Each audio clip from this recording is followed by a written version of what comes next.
Rekan-rekan sekalian, selamat datang di channel ini, channelnya para tenaga honorer. Video kali ini kita akan membahas terkait dengan update terkini rancangan undang-undang tentang undang-undang aparatur sipil negara, yang salah satunya adalah mengatur terkait dengan kebijakan untuk para tenaga honorer dan P3K. Informasi selengkapnya yang ditonton secara lengkap agar rekan-rekan sekalian bisa menerima informasi ini secara utuh dan menyeluruh. Rekan-rekan sekalian, Komisi 2 DPR RI yang membidangi pemerintahan dan aparatur sipil negara saat ini telah mengesahkan rancangan undang-undang tentang perubahan undang-undang aparatur sipil negara yang diketahui bersama telah digodok sejak tahun 2017. Rancangan undang-undang ASN ini diharapkan dapat segera disahkan pada masa sidang yang akan datang, yakni pertengahan Agustus tahun 2023. Jadi memang bulan Agustus ini diharapkan rancangan undang-undang ini sudah disahkan dan kebijakan penyelesaian tenaga honorer ini sudah diketahui apa kebijakan finalnya. Hal itu disampaikan oleh Ketua Komisi 2 DPR RI, Doli Kurnia, di dalam siaran tertulisnya. Ia mengatakan bahwa rancangan undang-undang ASN telah selesai dibahas di tingkat panja dan tinggal menunggu pembahasan tingkat 1 dengan pemerintah. Nah, rekan-rekan sekalian,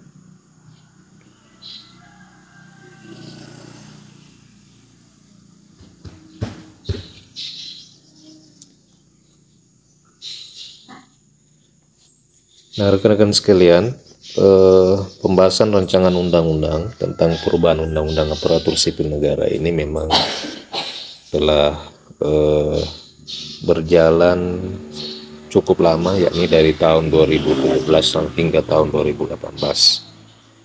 Jadi kebijakan ini, rancangan undang-undang ini awalnya memang menjadi polemik oleh karena di salah satu pasal di rancangan undang-undang ini, tepatnya di pasal 131A, itu telah diusulkan bahwa seluruh tenaga honorer, tenaga PTT dan tenaga kontrak, baik yang ada di pemerintah pusat maupun di pemerintah daerah, wajib dilakukan pengangkatan menjadi pegawai negeri sipil secara otomatis tanpa melalui tes CAT yang selama ini diberlakukan.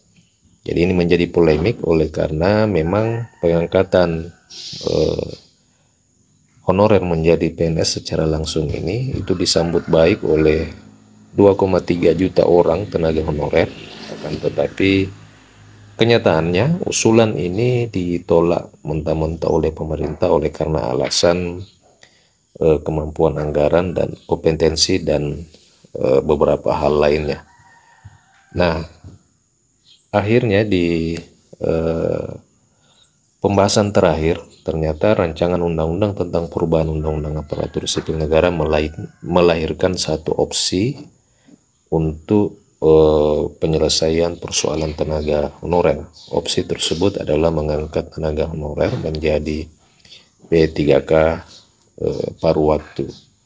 Nah, tentu tidak semua jabatan-jabatan honorer ini bisa diangkat menjadi P3K paruh waktu, akan tetapi hanya jabatan-jabatan tertentu saja, sebagai contoh misalnya untuk cleaning service dan tenaga guru.